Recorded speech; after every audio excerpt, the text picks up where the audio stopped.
हरे कृष्णा। आज हम आपके लिए इस वीडियो के माध्यम से संतोषी माता के व्रत की पौराणिक कथा लेकर आए हैं। शुक्रवार का दिन माँ संतोषी को समर्पित है। इस दिन माँ संतोषी की पूजा और व्रत का पालन करने से माँ संतोषी की कृपा बनी रहती है। संतोषी माता के व्रत की पौराणिक कथा। एक बुढ़िया थी, उसका एक ही पुत्र था। बुढ़िया पुत्र के विवाह के बाद अपनी बहू लक्ष्मी से घर के सारे काम करवाती, परंतु उसे ठीक से खाना नहीं देती थी। यह सब लड़का देखता पर माँ से कुछ भी नहीं कह पाता। बहू दिन भर काम में लगी रहती, उपले थापती, रोटी रसोई करती, बर्तन साफ करती, कपड़े धोती और इसी में उसका सारा समय बीत जाता। काफ़ी सोच विचार कर एक दिन लड़का माँ से बोला, माँ, मैं परदेश जा रहा हूँ। माँ को बेटे की बात पसंद आ गई तथा उसे जाने की आज्ञा दे दी। इसके बाद वह अपनी पत्नी के पास जाकर बोला, मैं परदेश जा रहा हूँ, अपनी कुछ निशानी दे दो। बहू बोली, मेरे पास तो निशानी देने योग्य कुछ भी नहीं है। यह कहकर वह पति के चरणों में गिरकर रोने लगी। इससे पति के जूतों पर गोबर से सने हाथों से छाप बन गई। पुत्र के जाने के बाद सास के अत्याचार बढ़ते गए। एक दिन बहू दुखी हो मंदिर चली गई। वहां उसने देखा कि बहुत सी स्त्रियां पूजा कर रही थी। उसने स्त्रियों से व्रत के बारे में जानकारी ली तो वे बोली कि हम संतोषी माता का व्रत कर रही हैं।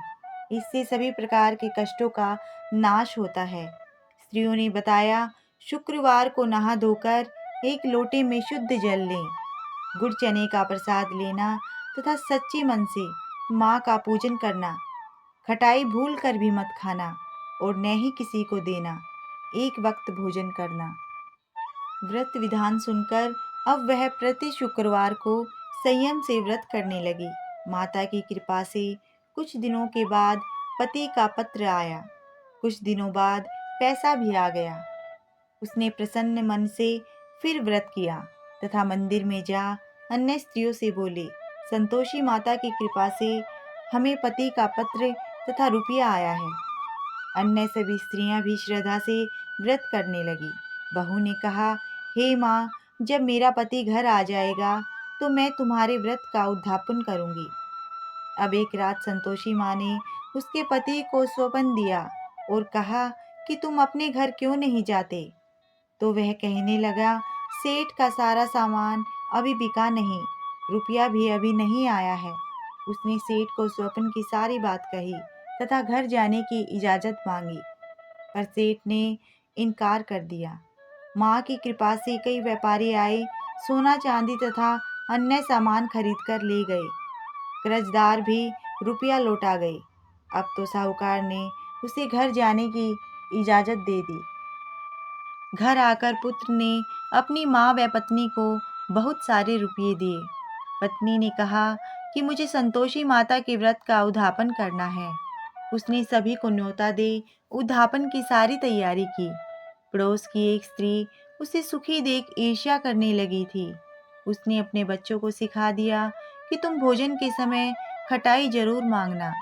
उद्यापन के समय खाना खाते खाते बच्चे खटाई के लिए मचल उठे तो बहू ने पैसा देकर उन्हें बहलाया।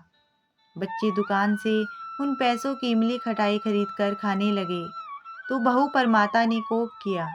राजा के दूत उसके पति को पकड़कर ले जाने लगे तो किसी ने बताया कि उद्यापन में बच्चों ने पैसों की इमली खटाई खाई है। तो बहू ने पुनः व्रत के उद्यापन का संकल्प किया। संकल्प के बाद वह मंदिर से निकली तो राह में पति आता दिखाई दिया। पति बोला, इतना धन जो कमाया है उसका कर राजा ने मांगा था।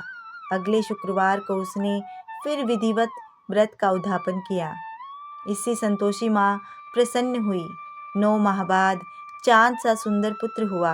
अब सास, बहू तथा बेटा माँ की कृपा से आनंद से रहने लगे। हे संतोषी माँ, जिस प्रकार आपने लक्ष्मी पर कृपा की, उसी प्रकार हम सब पर भी कृपा बनाए रखना। बोलो संतोषी माता की जय। यदि आपको कथा अच्छी लगी तो कमेंट में जय संतोषी माँ जरूर लिखें। वीडियो को लाइक करें और चैनल को सब्सक्राइब करें। धन्यवाद।